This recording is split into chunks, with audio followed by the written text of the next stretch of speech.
오늘 아침 우리에게 주실 하나님의 말씀 함께 찾아 읽습니다. 로마서 12장 1절 2절 말씀입니다.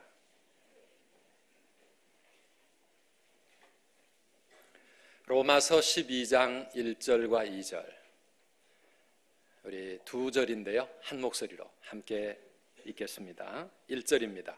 그러므로 형제들아, 내가 하나님의 모든 자비하심으로 너희를 권하노니 너희 몸을 하나님이 기뻐하시는 거룩한 산 제물로 드리라. 이는 너희가 드릴 영적 예배니라. 너희는 이 세대를 본받지 말고 오직 마음을 새롭게 함으로 변화를 받아 하나님의 선하시고 기뻐하시고 온전하신 뜻이 무엇인지 분별하도록 하라. 아멘. 할렐루야. 20대 국회의원 총선을 마치고 나타난 결과 때문에 희비가 많이 엇갈리고 있습니다. 근데 여러분 찍으신 분이 당선되셨나요? 대답을 함부로 하시면 저분이 무슨 당 쪽이구나, 금방 눈치를 채지요. 선택을 받은 사람과 또 선택되지 못한 사람이 인생이 달라지고 있습니다.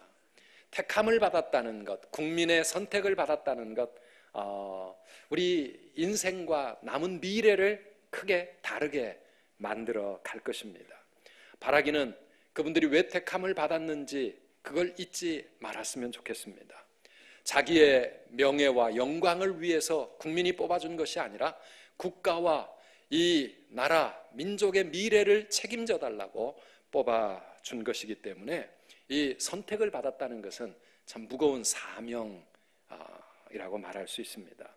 그 사명을 못 이루면 선택은 무서운 책망이 되어 돌아갈 것입니다.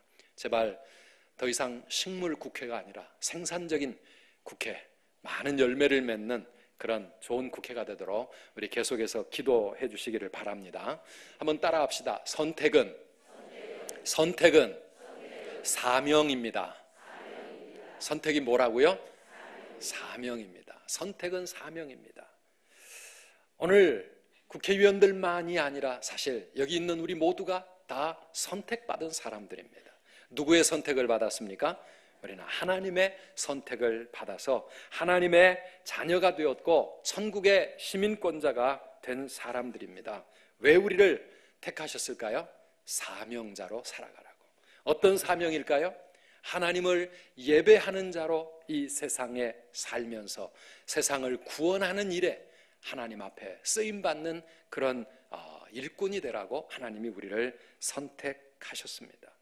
우리가 읽은 이 로마서 12장 말씀은 우리가 잘 아는 대로 로마서의 핵심이 무엇입니까?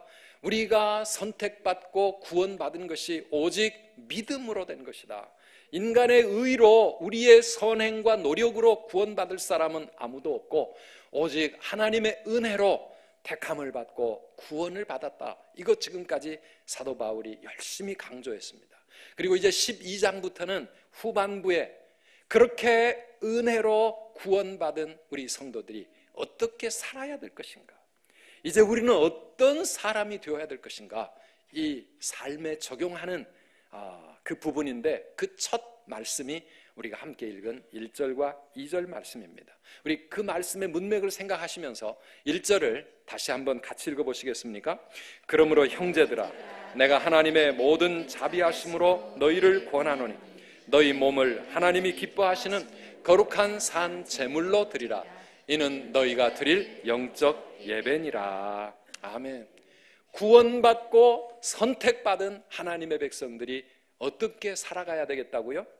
우리의 몸을 하나님께 거룩한 산 제물로 드리는 그런 삶을 살아야 된다 말씀하고 있습니다. 그것이 바로 하나님이 기뻐하시는 영적인 예배, 우리가 하나님께 올려드릴 진짜 예배라고 하는 것입니다.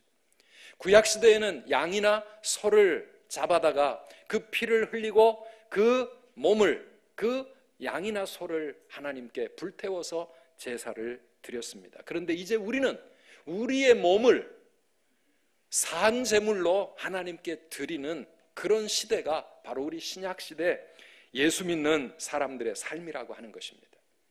한번 따라합시다. 너희 몸을 산 제물로 하나님께 드리라. 우리의 몸을 하나님께 제물로 드리라고 그러니까 야, 우리 몸으로 어떻게 제사를 드릴까? 그래서 몸 찬양, 바디 워십 이걸 생각하시는 분도 계실 텐데 오늘 말씀의 핵심은 몸으로 찬양하는 몸 찬양을 하라 그런 말이 아니고요. 우리의 온 몸이 하나님께 드려지는 제물이 되게 하라 그런 말입니다. 우리의 손이 하나님이 받으실 만한 제물이 되어서 이 손으로 하는 모든 일들이 하나님이 기뻐하시는 예배 되도록 그렇게 살라는 말씀입니다. 우리가 발로 가는 우리의 이 발로 행하는 모든 삶이 하나님께 예배가 되고 머리로 생각하는 모든 것이 하나님께 예배가 되고 우리의 입술로 말하는 모든 말이 하나님이 받으실 수 있는 예배가 되게 하라 이 말씀입니다. 이것이 진정한 우리의 영적 예배라고 하는 것입니다. 그러므로 예배는 주일날 이 시간 교회에서만 이루어지는 것이 아니라 우리의 일주일 내내 삶의 현장에서 세상 속에서 드리는 예배, 그 예배가 진정한 영적인 예배라고 오늘 말씀은 하고 있습니다. 우리의 직장에서 혹은 학교에서 가정에서 길을 걸으면서 운전을 하면서 버스를 타고 다니면서 사람들과 만나 교제하면서 거기서 우리의 그 삶이 하나님께 예배되게 하라 하는 것입니다. 이것이 우리 삶의 예배입니다. 삶의 예배. 한번 따라 합시다. 삶의 예배. 삶의 예배. 삶의 예배자로 살아가는 사람들이 하나님의 택함을 받고 구원을 받은 성도들이라 그런 말씀입니다. 그래서 일주일 내내 이 삶의 예배에서 우리가 성공을 하고 오면 주일의 예배가 힘이 있고 은혜가 되고 우리 하나님 앞에 우리가 뜨거운 승리자로 나아갈 수가 있는데 만일 세상 속에서 일주일 동안 예배자로 살지 못하고 실패하고 왔으면 이 주일 예배가 실패자의 예배가 돼가지고 우리의 마음이 기쁨이 없고 감격이 없고 하나님 앞에 얼굴도 못 들고 패잔병들의 예배처럼 그렇게 되고 말 것이라 하는 것입니다. 그래서 우리 특별히 4월 이 선두교회는 예배의 달로 우리의 예배를 다시 회복시키기를 원하는데요. 어떻습니까? 오늘의 예배가 지난번 예배보다 더 나아지셨나요? 예배가 회복되고 있습니까?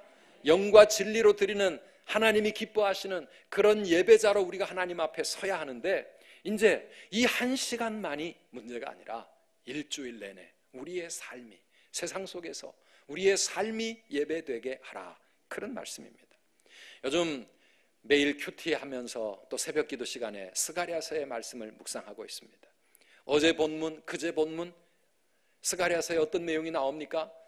사람들이 하나님께 와서 묻습니다. 하나님, 바벨론의 포로로 70년이나 고생하면서 우리가 5월과 7월에 하나님 금식하는 절기를 지켰는데 이제 예루살렘이 회복되기 시작하고 우리가 하나님 앞에 이제 다시 우리 나라를 세워가는데 그 금식 절기를 계속해서 지켜야 될까요? 물었습니다. 그때 하나님께서는 스가랴 선지자를 통하여 그 백성들에게 뭐라고 말씀하십니까? 스가랴 7장 9절과 10절 말씀입니다. 같이 읽어보실까요? 만군의 여호와가 이같이 말하여 이르시기를 너희는 진실한 재판을 행하며 서로 인애와 긍휼을 베풀며 과부와 고아와 나그네와 궁핍한 자를 압제하지 말며 서로 해하려고 마음에 도모하지 말라 하였으나 금식을 할까요 말까요 묻는 질문에 하나님의 대답은 바로 이것입니다. 너희가 울며 금식하는 그게 문제가 아니라 너희의 삶 속에서 고아와 과부와 나그네들을 돌아보고 서로 인애와 자비로 서로를 불쌍히 여기고 서로 사랑하고 용서하고 재판관은 재판을 하면서 진실한 재판을 하고 장사하는 사람은 장사하면서 다른 사람 속이지 말고 그리고 서로 미워하고 싸우지 말라 하는 것입니다. 이게 내가 원하는 것이다. 너희가 이것은 행하지 않으면서 울며 금식하며 절기를 지키는 것이 나에게 무슨 의미가 있겠는가? 하나님은 그렇게 묻고 계시는 것입니다. 사랑하는 여러분, 우리가 하나님 앞에 1시간 예배를 아무리 잘 드린다 할지라도 실제로 살아가는 우리의 삶의 현장에서 우리의 삶이 하나님께 예배되지 못한다면 하나님은 이 한 시간의 예배를 바라보시면서 야, 그 예배 가증스럽다, 그 예배 거짓된 예배다, 형식에 얽매이고 의식적으로만 드리는 예배지 내가 원하는 참 예배가 아니라 그렇게 말씀하고 계시는 것입니다. 오늘 우리 개혁주의 성도님들은 신앙생활을 하면서 늘 마음에 그렇게 생각합니다. 우리 교회도 들어오는 입구에 딱 써져 있습니다. 하나님 중심, 성경 중심, 교회 중심. 이것이 우리의 삶의 원리임을 끊임없이 들어왔습니다. 맞습니다. 우리는 하나님 중심, 그 다음에 뭐라고요? 성경 중심, 또 교회 중심. 이것이 우리 성도의 삶의 바른 기준이라고 생각합니다. 그런데 자칫하면 그 말씀이 우리에게 교회만이 우리의 신앙의 중심이고 그 외에 다른 곳에서는 우리가 아무렇게나 살아도 되는 것처럼 우리에게 잘못된 메시지를 전할 수가 있습니다. 사랑하는 여러분, 교회가 우리의 신앙의 중심인 것은 사실이지만 그러나 이 교회 못지않게 하나님은 우리의 삶의 현장을 바라보고 계신다는 사실입니다. 아니, 교회는 일주일에 1시간 예배를 드리고 있지만 168시간은 우리가 세상 속에서 살아가고 있는데 가장 많은 시간을 보내고 있는 우리의 직장과 우리의 가정과 우리 학교와 우리의 삶 속에서 하나님 앞에 예배자로 살아가지 못하고 하나님을 경외하는 삶이 되지 못한다면 이 1시간의 예배가 하나님 보시기에 무슨 기쁨이 되겠는가 하는 것입니다. 세상에서 살아가는 우리의 삶이 예배의 현장이 되시기를 주님의 이름으로 축복합니다. 우리 선두교회가 이 문제를 어떻게 하면 좀 더 잘 감당해 볼 수 있을까? 그래서 만든 것이 직장선교위원회입니다. 우리의 직장과 사업의 현장에서 어떻게 하면 예배자로 살아갈 수 있겠는가? 그곳에서 우리를 바라보는 사람들이 저 사람들은 하나님을 예배하는 사람들이로구나, 저 사람들은 하나님을 경외하는 사람들이로구나, 우리를 바라보면서 그렇게 다른 사람들이 인정할 수 있을 만큼 어떻게 우리가 세상 속에서 예배하는 삶을 살까? 사업을 하면서도 세상 사람들과는 좀 다르게 저분은 예수 믿는 사람이고 저분은 하나님을 예배하는 그런 사업가라고 그렇게 사람들에게 인정받을 수 있을 만큼 우리가 어떻게 하면 우리의 삶의 현장 속에서 그런 삶을 살아볼 수 있을까? 학교에서 공부하는 우리 학생들이 다른 학생들과는 좀 달리 저 아이는, 저 친구는 하나님을 예배하는 자라고, 예수님을 믿는 사람이라고, 그렇게 늘 보이지 않는 하나님 앞에서 두려움을 가지고 그 하나님을 예배하기 위해서 공부하는 것이 예배요, 노는 것도 예배요, 친구들과 만나는 것이 예배요, 그러한 모습으로 살아가는 사람이라고 인정할 수 있는, 사랑하는 여러분, 그렇게 우리가 살아간다면 우리가 세상의 빛이 될 수 있지 않겠습니까? 그것이 예수님 닮아가는 삶이 아니겠습니까? 우리의 삶의 현장이 세상 사람들과 달라지지 않는다면 그곳에서 정말 하나님은 내 인생 가운데 살아계시고 나의 직장생활, 나의 사업하는 현장, 공부하는 이곳에 하나님이 지금도 나와 함께 하시는 것을 우리가 믿음으로 고백할 수 없다고 하면, 그런 모습으로 우리가 살지 못한다고 하면 교회에만 모여가지고 우리끼리 찬양하고 예배드리는 것이 하나님께 무슨 영광이 되겠는가 하는 것입니다. 가정은 또 어떻습니까? 가정은 우리 그리스도인들이 가장 실패하기 쉬운 곳입니다. 왜냐하면 그곳에 가면 긴장을 풀어버리니까, 그냥 편안해지려고 하고 쉬고 싶으니까. 그래서 우리는 가족들에게 정말 예수 믿는 향기를 나타내지 못하고 믿는 자로서 본이 되지 못할 때가 얼마나 많습니까? 사랑하는 성도 여러분, 우리의 삶이 하나님이 받으실 참된 예배가 되기를 주의 이름으로 축복합니다. 이번에 당선된 우리 국회의원 가운데 적어도 3분의 1은 그리스도인들입니다. 국회의원이 예수를 믿고 교회를 다니면 적어도 교회에서 그냥 어디에 있는지도 모를 그런 사람들이 아니지 않습니까? 교회에 든든한 직분을 가지고 살아가는 사람들인데, 그 사람들이 이 나라의 국회에서 예수 그리스도를 믿는 자답게 하나님을 예배하는 자로서 그렇게 바로 설 수 있다고 하면 이 나라의 국회가 어떻게 달라지지 않겠습니까? 이 나라의 정치가 소망이 있지 않겠습니까? 예수 믿는 그리스도인들이 정치인들이 정치에서, 사업하는 사람들이 사업가로서, 그리고 연예인들이 그 문화의 현장 속에서, 공부하는 학자들은 공부하는 학업을 통해서 뭔가 하나님을 예배하며 살아갈 수 있다라고 하면, 그러면은 우리의 나라가 달라지지 않겠습니까? 사랑하는 성도 여러분, 오늘 특별히 새가족 환영회를 또 통과하시는 우리 새가족들, 우리 선두교회 성도님들은 이 세상 가운데서 우리의 삶을 들여서 하나님을 예배하는, 우리의 손으로 하는 모든 일이 하나님께 예배가 되고, 우리가 발로 걷는 모든 우리의 발걸음이 하나님이 받으실 수 있는 하나님께 영광이 되고, 우리의 입술의 모든 말과 우리의 모든 삶이 하나님 앞에 참된 예배가 되는 그런 삶이 되시기를 주의 이름으로 축복합니다. 이것이 오늘 우리 한국 교회의 큰 숙제입니다. 삶이 빠진 예배, 삶의 증거가 없는 그 예배. 한국 교회는 유달리 예배가 많습니다. 새벽 예배로부터 시작해가지고 뭐든지 예배입니다. 우리는 모이면 예배 드립니다. 그래서 이사하면 이사 예배, 기업을 시작하면 개업 예배, 또 예배가 많잖아요. 이 수많은 예배들은 있는데 과연 우리의 삶이 예배가 되지 못하니까 우리 한국 교회가 세상 사람들에게 손가락질을 받는 것 아니겠습니까? 맛을 잃은 소금처럼 사람들에게 짓밟히고 있는 우리 한국 교회를 다시 바로 세울 수 있는 길이 무엇입니까? 진정한 예배의 삶을 우리 성도들이 회복하는 것입니다. 우리가 그렇게 우리의 삶에서 예배자가 될 때 우리 새생명 전도 운동에도 열매가 맺을 수 있고, 우리가 누구에게 나아가서 우리 예수 믿읍시다, 예수 믿어야 합니다 말할 때 이게 그들의 마음이 열려지고 그들이 하나님께로 나올 수 있는 그러한 디딤돌 역할을 할 수 있지 않겠습니까? 그게 없다고 하면 우리가 직장에서 사람들에게 손가락질 당하고 제일 게으르고 제일 불성실하고 제일 무능하고 제일 형편없는 사람으로 직장에서 낙인이 찍혔다면 그 사람이 전도하는 게 무슨 힘이 있겠습니까? 너나 잘해라 그러죠.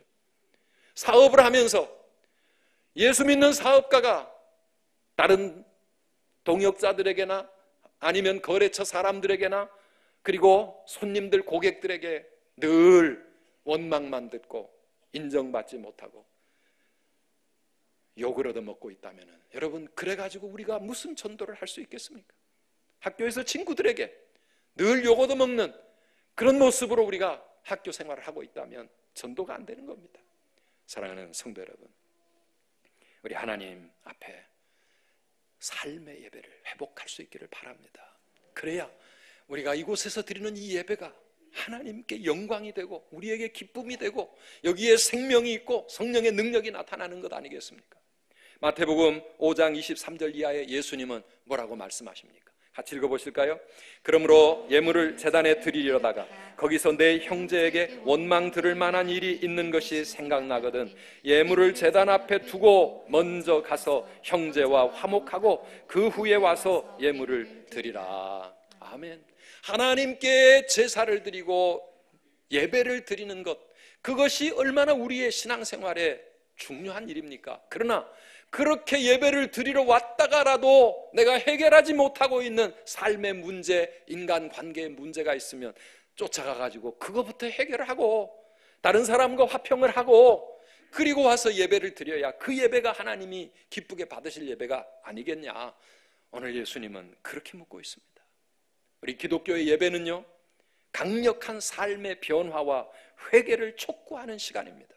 우리가 살아계신 하나님 앞에 나와 이 한 시간을 예배하려고 하면 우리의 모든 삶을 아시는 그 하나님 앞에 지난 한 주간을 돌아보면서 하나님 앞에 눈물로 회개하면서 우리의 삶을 다시 세워나가려고 하는 그런 회개와 눈물의 기도 없이 우리가 하나님 앞에 올바른 예배를 드릴 수 없다라고 하는 것입니다. 삶은 엉망진창인데 교회에 와서 천사처럼 거룩한 예배만 드린다고 하나님이 속지는 않으신다고 하는 것입니다. 사랑하는 여러분, 삶이 없이 드려지는 예배는 가짜, 하나님이 받으실 수 없는 그런 헛된 예배입니다. 오늘 우리의 예배는 어떻습니까? 우리 하나님께 기쁨이 되는 진정한 삶의 예배자가 되시기를 주님의 이름으로 축원합니다. 우리가 그런 삶의 예배자가 되려면 오늘 본문은 우리에게 두 가지를 권면하고 있습니다. 첫째는 무엇입니까? 너희는 이 세대를 본받지 말라라고 하는 것입니다. 한번 우리 마음속에 새겨봅시다. 이 세대를 본받지 말라. 네, 우리 2절 말씀입니다. 같이 읽어보실까요? 너희는 이 세대를 본받지 말고 오직 마음을 새롭게 함으로 변화를 받아 하나님의 선하시고 기뻐하시고 온전하신 뜻이 무엇인지 분별하도록 하라. 아멘. 삶의 예배를 드리기 위해서 먼저 우리가 주의해야 될 것은 이 세대를 본받지 말라 그 말이에요. 세대를 본받지 말라고 하는 것은 이 세상의 흐름 속에 휩쓸려 가지 말라는 것입니다. 영어 번역에 보니까 Do not conform anymore, any longer to the pattern of this world 그랬어요. 이 세상의 패턴 속에 따라가지 말라는 것입니다. 세상의 패턴, 세상이 흘러가는 패턴이 있습니다. 세상을 살아가는 삶의 방식이 있습니다. 거기에 휩쓸려 가지 말라는 것입니다. 이 세상의 시대 정신, 거기에 함께 함몰되지 말라는 것입니다. 이 세상의 정신이 무엇입니까? 한마디로 모든 것을 다 나를 위해서입니다. 이 세상에 사는 삶의 방식은 모든 것이 다 나를 위하여, 모든 것이 다 나를 위하여. 부모님도 나를 위해 존재해야 되고, 남편도 나를 위해 있어야 되고, 아내도 나를 위해서 살아야 되고, 내 자식도 다 나를 위해야 되고, 회사도 나를 위해 있어야 되고, 국가도 나를 위해 있어야 되고, 심지어는 하나님도 나를 위해 존재하셔야 되는 분. 모든 것이 다 나 중심이요, 이기적인 그 마음이 이 시대의 정신입니다. 나를 위해 주는 것은 다 좋은 것이고, 나를 위하지 못하는 것은 다 나쁜 것이고, 세상의 선과 악의 구별이 다 자기 중심입니다. 내 마음에 들면 좋은 것이고, 내 마음에 들지 않으면 그것은 아닌 것이고. 그런데 성경은 그것이 바로 죄의 본질이라고 말하고 있습니다. 죄란 무엇인가? 모든 것을 다 나를 위해서 살아가는 것, 그게 죄라고 말입니다. 아무리 좋은 일이라도 착한 일이라도 다 내 영광을 위해서, 내 자랑을 위해서, 나를 위해서 하는 것이라면 그것은 하나님 앞에 받아들여질 수 없는 죄가 된다고 하는 것입니다. 신앙생활도 그런 마음으로, 그 시대 정신으로 하는 분들이 얼마나 많습니까? 그러니까 모든 게 다 나에게 맞추어져야 합니다. 교회도 나를 위해 존재해야 합니다. 나에게 모든 것이 다 유익해야 합니다. 모든 것 다 내 뜻대로 되어져야 합니다. 기도도 하나님 앞에, 하나님 이것도 해주시고 저것도 다 내 원하는 것 하나님 앞에 청구하는 것입니다. 예배도 다 나를 위해서 내게 복이 되라고 하는 예배, 봉사하고 헌신할 때에도 다 이러면 다 이것이 내 것이니까. 사랑하는 여러분, 세상의 모든 것이 어떻게 다 내 중심으로 돌아갈 수 있습니까? 그게 안 되거든요. 그러다 보니까 늘 불평과 원망이 우리 마음속에 사라지지 않는 겁니다. 신앙생활은 무엇입니까? 신앙은 그게 바뀌어져야 되는 겁니다. 다 나를 위하여라고 하는 이 마음이 이제는 더 이상 나를 위해 살지 않고 하나님의 영광을 위하여, 하나님을 위하여 살아가기로 결단하는 것, 그리고 그렇게 삶의 방향을 완전히 돌리는 것, 이게 신앙생활인 줄 믿습니다. 고린도전서 10장 31절에 성경은 우리에게 뭐라고 말하지요? 같이 읽어보실까요? 그런즉 너희가 먹든지 마시든지 무엇을 하든지 다 하나님의 영광을 위하여 하라 그랬습니다. 2016년을 시작하면서 새해 첫 주일에 우리가 이 말씀을 붙잡고 이 한 해를 달려왔습니다.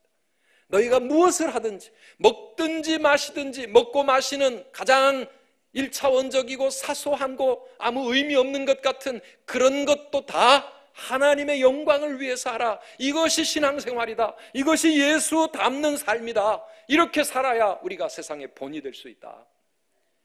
먹고 마시는 것까지 다 하나님의 영광을 위하여. 사랑하는 여러분, 우리가 그렇게 마음을 새롭게 하면 우리의 삶에 엄청난 혁명이 일어나야 되지 않겠습니까? 지금까지 다 나를 위해서 살아오고 내가 주인이 되었고 왕이 되었던 내가 중심이 되었던 모든 것에서 이제 우리는 바뀌어져야 합니다. 하나님이 내 삶의 중심이 되시고 내 모든 것이 다 하나님의 영광을 위한 것입니다. 그러면 우리는 하나님 앞에 무릎을 꿇어야 되는 것입니다. 우리는 하나님 앞에 순종해야 되는 것입니다. 내 뜻대로 내 원하는 대로가 아니라 하나님의 뜻대로 그렇게 복종하며 하나님 앞에 믿음으로 가야 되는 것입니다. 내 뜻대로 마시옵고 아버지의 뜻대로 되기를 원합니다. 우리의 기도도 바뀌어져야 되고 우리의 신앙의 모든 정신 자체가 바뀌어져야 합니다.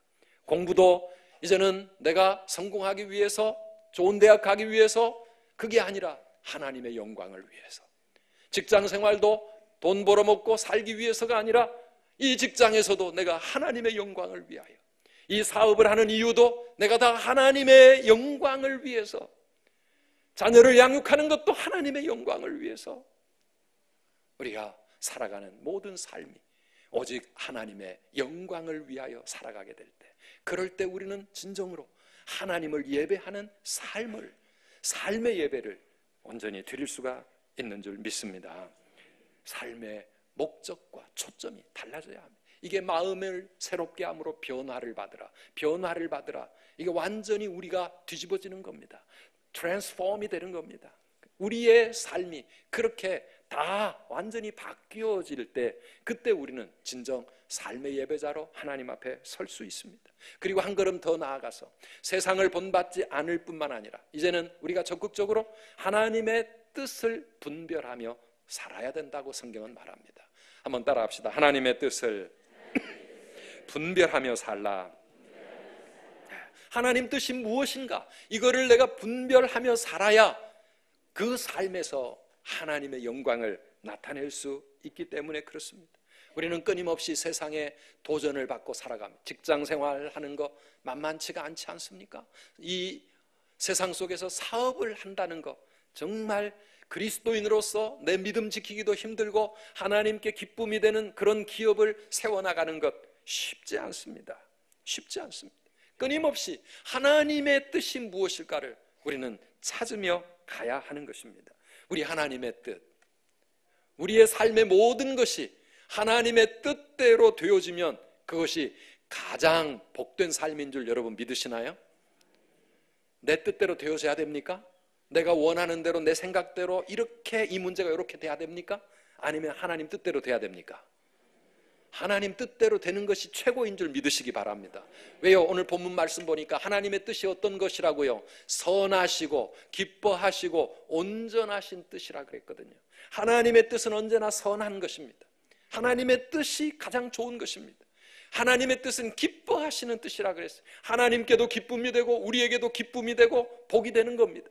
하나님의 뜻이 온전한 것이라 그랬습니다. 우리의 생각과 우리의 뜻은 지금 이 부분에는 맞을지 모르지만 또 다른 측면에서는 크게 문제가 될 수도 있고 우리의 생각과 우리의 판단은 불완전합니다. 그러나 하나님의 뜻이 온전한 것이라면 우리는 하나님 앞에 모든 걸 맡기고 갈 수 있지 않겠습니까? 하나님의 뜻대로만 되게 해주십시오. 선하시고 기뻐하시고 온전하신 뜻, 그 뜻대로 살아가기를 원합니다. 그런데 우리가 하나님께 맡기며 살아갈 부분이 있고 우리가 결단하고 순종하며 가야 할 그러한 때가 있습니다. 그래서 우리는 우리에게 하나님의 뜻이 무엇인가를 분별하는 지혜가 필요합니다. 신앙이 성숙된다는 것은 하나님의 뜻을 분별하는 지혜가 더 늘어간다는 것입니다. 우리가 어떻게 하나님의 뜻을 분별할 수 있습니까? 두 가지가 필요합니다. 하나는 열심히 배워야 합니다. 뭘 배울까요?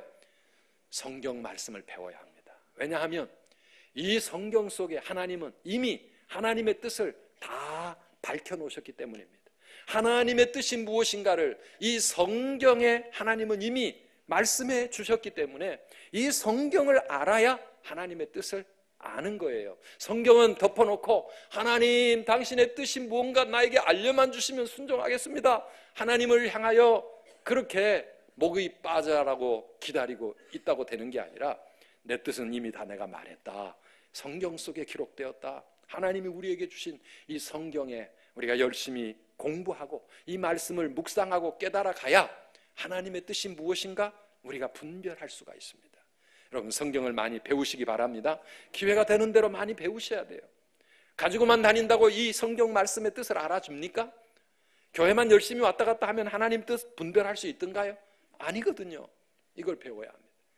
그렇다고 점쟁이들처럼 성경 아무데나 펼쳐놓고 하나님 오늘 아침에도 나를 위한 하나님의 뜻을 보여주시옵소서, 가룟 유다가 가서 목매어 죽으니라? 이건 아니잖아요.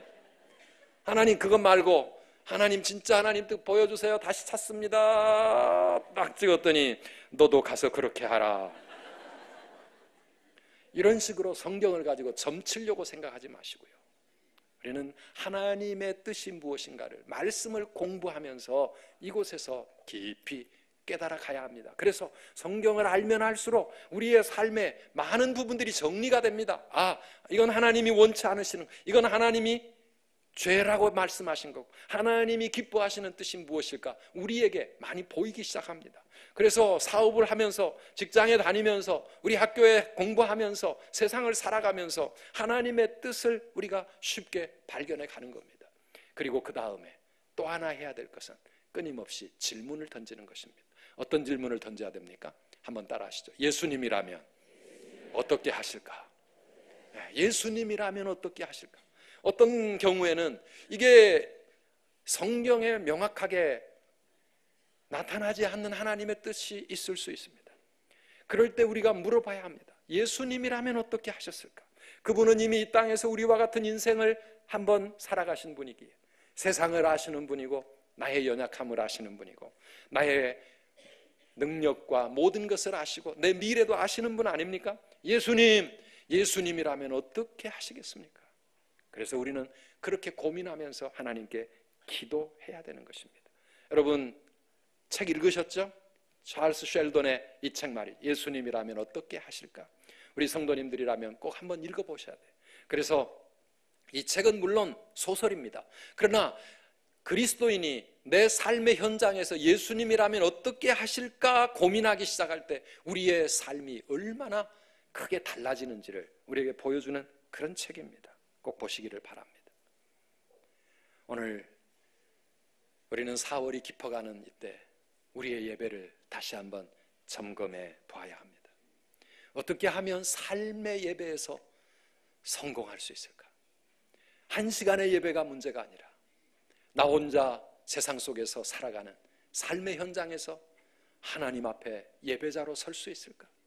경건한 유대인들은 하루에 5번 적어도 하나님 앞에 자신을 돌아보는 시간을 가졌습니다.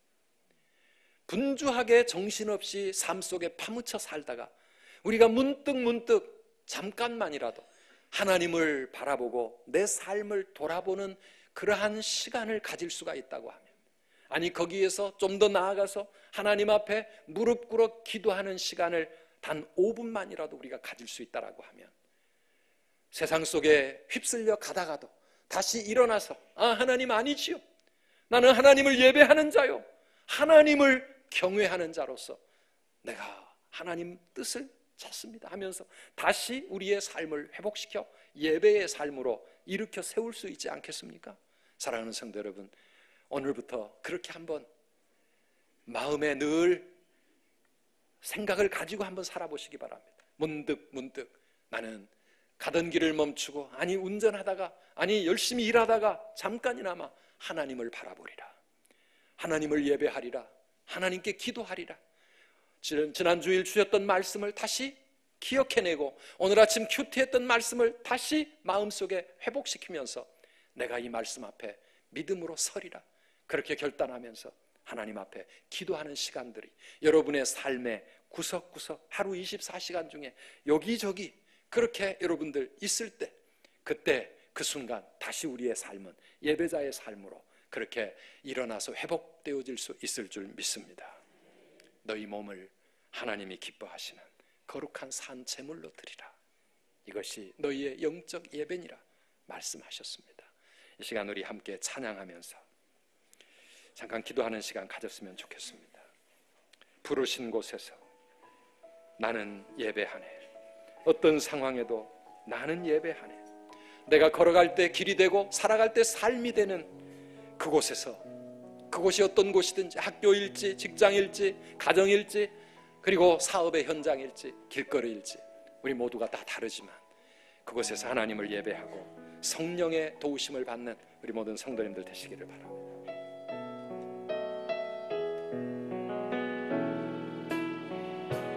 따스한 성령님 마음으로 보낸 내 몸을 감싸며 주어지는 평안함 만족함을 느끼네.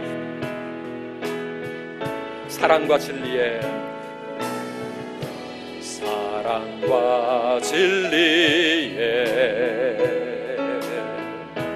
한 줄기 빛 보낸 내 몸을 감싸며 주어지는 평안함 그 사랑을 느끼네. 신 곳에서 나는 예배하네. 어떤 상황에도 나는 예배하네. 부르신 곳에서 나는 예배하네. 어떤 상황에도 나는 예배하네. 내가 걸어갈 때 길이 되고 살아갈 때 삶이 되는 그곳에서 예배하네. 내가 걸어갈 때 길이 되고 살아갈 때 삶이 되는 그곳에서 예배하네. 신 곳에서 나는 예배하네. 어떤 상황에도 나는 예배하네. 부르신 곳에서 나는 예배하네. 어떤 상황에도 나는 예배하네.